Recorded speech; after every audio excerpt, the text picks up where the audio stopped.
ఏది చేసినా ఆయన సన్నిధి వెలుగులో చేయాలంట. Do everything in the light of his presence.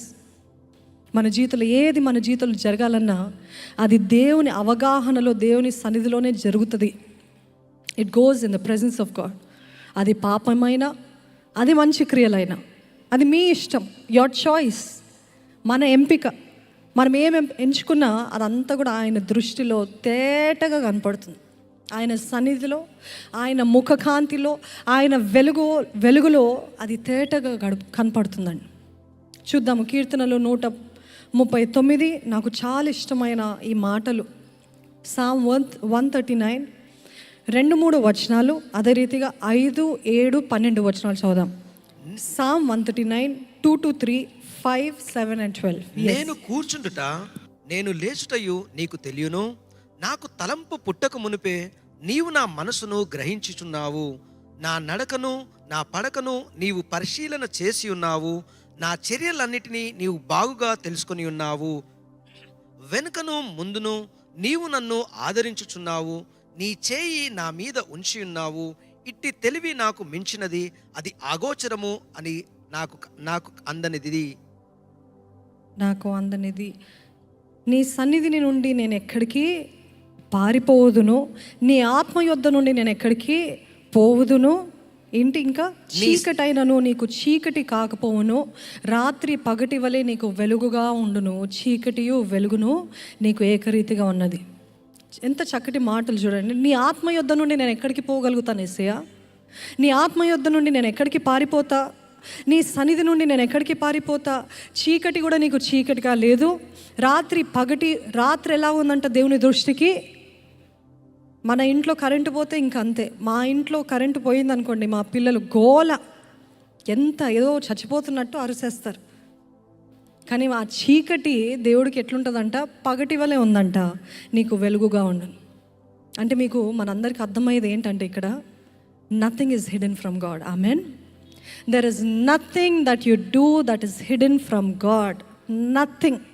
From the time you wake up, from the time you sleep, till the time you sleep, ఏ తలంపు వచ్చినా ఎవ్రీథింగ్ తేటగా దేవునికి కనబడుతుందంట. తేటగా కనబడుతుంది. అది ఎప్పుడు మనకి తెలుస్తుంది అంటే, మనం ఈ రీతిగా వాక్యం చదువుతున్నప్పుడు, ఓ దేవుడికి ఇదంతా తెలుసు, నేను అనుకున్నాను ఇది తెలియదేమో. This area of my life, this part of my life I want to keep it hidden. చాలామంది భర్తలు, భార్యలు వారి గత జీవితం గురించి పంచుకోరు. చాలామంది పంచుకొని వాళ్ళ భార్యలు వాళ్ళని విడిచిపెట్టారు కూడా, వారి భర్తలు వాళ్ళని విడిచిపెట్టారు కూడా. ఎందుకంటే అంత భయంకరమైన నీచమైన గత జీవితం. And we need wisdom what to share and what not to share. Do you agree? We cannot share everything and we cannot keep everything hidden. ఈరోజు అక్రమ సంబంధాలు, భర్త వెళ్ళగానే భార్యకి ఇంకోళ్ళు ఉంటారంట పక్కన. ఇది ఎక్కడో న్యూస్లో చూస్తాను, భర్తని కావాలని నిరీక్షిస్తుందంట భార్య. You think that your sin, your affairs, your thoughts, nobody is seeing. అందుకని ఈరోజు మీరు క్రైస్తవులుగా, విశ్వాసులు ఒకవేళ బహిరంగంగా చేయమేమో కానీ తలంపుల్లో నాకు ఇటువంటి భర్త ఉంటే బాగుండు, నాకు ఇటువంటి భార్య ఉంటే బాగుండు, ఇట్లుంటే బాగుంటుంది అని నీచమైన తలంపులు కూడా ఆయనకి ఎట్లుందంట? ఆయన వెలుగులో అంత క్లియర్గా కనపడుతుందంట. God always works on the inside out. లోపల నుండి బయటికి పనిచేసే దేవుడు అండి. చాలామంది బయట చూద్దాం, బయట తెల్ల వస్తారు, బయట బహిరంగంగా కార్యాలు చేస్తే దేవుడు మెచ్చుతాడు. నో, ఫస్ట్ ఈ సీయింగ్ ద ఇన్సైడ్. అంతరంగం బాగుందా? అంతరంగ పురుషుడు బాగున్నాడా? బలంగా ఉన్నాడా? అంతరంగంలో తలంపులు పాపం లేకుండా ఉన్నాయా? అంతరంగ తలంపులు శుద్ధంగా ఉన్నాయా? అవి పరీక్షిస్తాడండి. యోసేపుని చూసినట్లయితే తన జీవితంలో he was constantly aware of God's presence. He was so aware of God's presence. ఏంటంటే, నా దేవుడు నన్ను హెచ్చించబోతున్నాడు అని మొదటిగా తన అన్న వాళ్ళతో చెప్తాడు, తల్లిదండ్రులతో చెప్తాడు, నా దేవుడు నన్ను హెచ్చించబోతున్నాడు. ఈరోజు మన జీవితాలపైన ఆ మాటలు మనం పలుకుతే ఎంత గర్వం చూడు, ఎంత అహంకారం చూడు, ఎంత బోస్ట్ఫుల్ చూడు అని అనుకుంటారు. కానీ మీ జీవితం పైన మీరు జీవపు మాటలే పలుకుదురుగాక యేసు నామములో. జీవపు మాటలు పలకండి. Situations may seem very unlikely. It may look very unlikely, but దేవుడు మీకు విజన్ ఇచ్చాడా? దేవుడు మిమ్మల్ని పిలుచుకున్నాడా? దేవుడు మీకు వాగ్దానం ఇచ్చాడా? నా దేవుడు జరిగిస్తాడు, నా దేవుడు చేస్తాడు, నా దేవుడు ఆ దర్శనం ఇచ్చాడు. యోసేపు విన్నాడు, యోసేపు చూశాడు, యోసేపు నమ్మాడు, యోసేపు పంచుకున్నాడు. గొయ్యిలో వేశారు. ఆ గొయ్యిలో కూడా ప్రార్థన చేస్తుంటాడేమో తెలీదు, but he was constantly aware of God's presence. That's how God's help came. తన అన్నలు ఇదిగో చంపేద్దామంటే ఒక్కల్లో దేవుడు కార్యం జరిగించి, వద్దొద్దు చంపొద్దు, ఆ గొయ్యిలో వేద్దాం. అది దేవుడు కార్యం కాదా?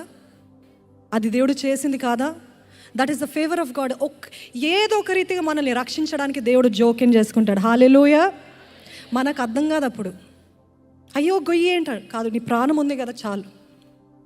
Now rise up from where you have fallen, now get up. ఆ గొయ్యిలో వేస్తారు. మొన్నటి దినాన చెప్పాను, ఆ గొయ్యిలో వేస్తారు. గొయ్యిలో వేసిన తర్వాత మనం అందరం ఒక వచనంలో మొత్తం స్టోరీ అయిపోతుంది, కానీ ఆ గొయ్యిలో ఇంచుమించు 4-5 రోజులు ఉన్నాడంట. లేకపోతే కనీసం ఒక రోజైనా, లేకపోతే 2, కరెక్ట్ తెలియదు, కానీ there was some time he was there. ఒక మనిషి అన్నాక he has to relieve himself. Washroom ఉండాలి, he has to release himself కదా. ఆ గొయ్యిలో తను హీ మస్ట్ హ్యావ్ పాస్డ్. అవన్నీ అయిన తర్వాత దాంట్లోనే ఉన్నాడు అనుకొని చూడండి.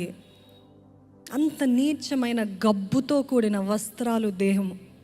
అప్పుడు ఆ స్థితిలో వాళ్ళు తీసుకొని వెళ్ళారు. ఎట్లా తీసుకెళ్లారంట? తీసుకెళ్ళి ఐగుప్తులో చేస్తారు కాదు, ఈడ్చుకుంటూ పోయారంటండి. ఏం చేస్తారు? ఆయనని కట్టి ఈడ్చుకుంటూ పోయారు. ఆ రోజు దాసులు అంత నీచంగా చూసేవాళ్ళు. They use to see slaves like that. అంత నీచంగా చూసేవాళ్ళు. ఈడ్చుకుంటా గబ్బులో, ఈడ్చుకుంటా ఎండలో, కొండల్లో, ఎన్ని గాయాలు, ఎన్ని దెబ్బలు, అటువంటి పరిస్థితులు ఈడ్చుకొని తీసుకొచ్చారంట. ఎత్తింది ఆయనకి సింహాసనం రాలేదండి. దాని తర్వాత టెస్టింగ్, 13 years ఆఫ్ టెస్టింగ్.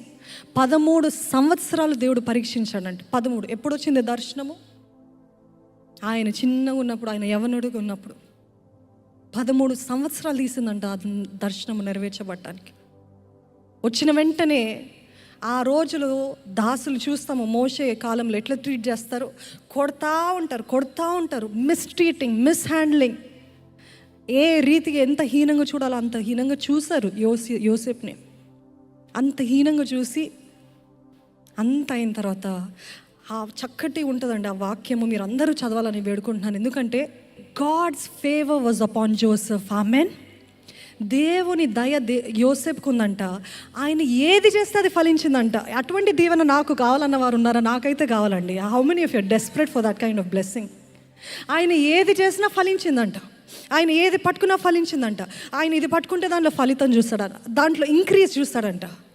నేను పట్టుకుంటే అంత డిక్రీజే చూస్తున్నానండి, నేను పట్టుకుంటే అంత నష్టమే చూస్తున్నాను, నేను పట్టుకున్నదల్లా నాశనమే.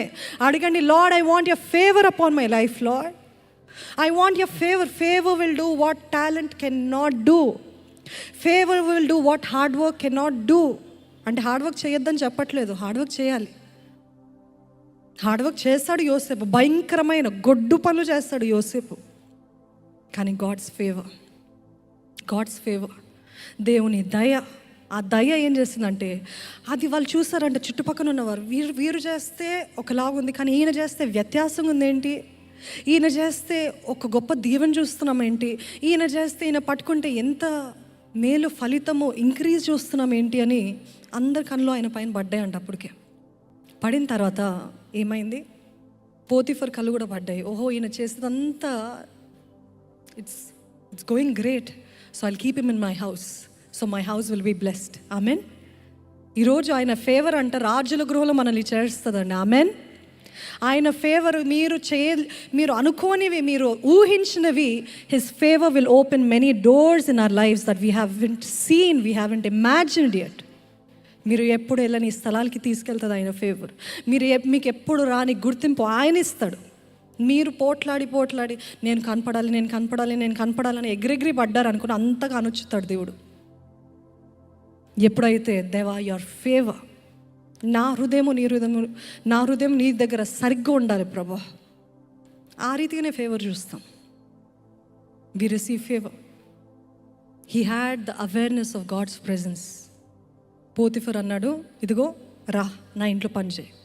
ఆ ఇంట్లో పని చేయడం ప్రారంభించిన తర్వాత గొప్ప గొప్ప దీవెన చూస్తాడంట. ఇంకా పోతిఫర్కి తెగ నచ్చేసి ఏం చేస్తాడు తెలుసా, వీళ్ళంతా నీకే చేస్తున్నాను, వీళ్ళంతా సమస్త అధికారం నీకే చేస్తున్నాను, ఎక్సెప్ట్ ఫర్ మై వైఫ్, నా భార్య తప్ప సమస్తము నీదే అని చెప్పాడంట. అండ్ హీ వాజ్ ఫెయిత్ఫుల్, నమ్మకంగా చేస్తాడంట, నమ్మకంగా పని చేస్తాడు.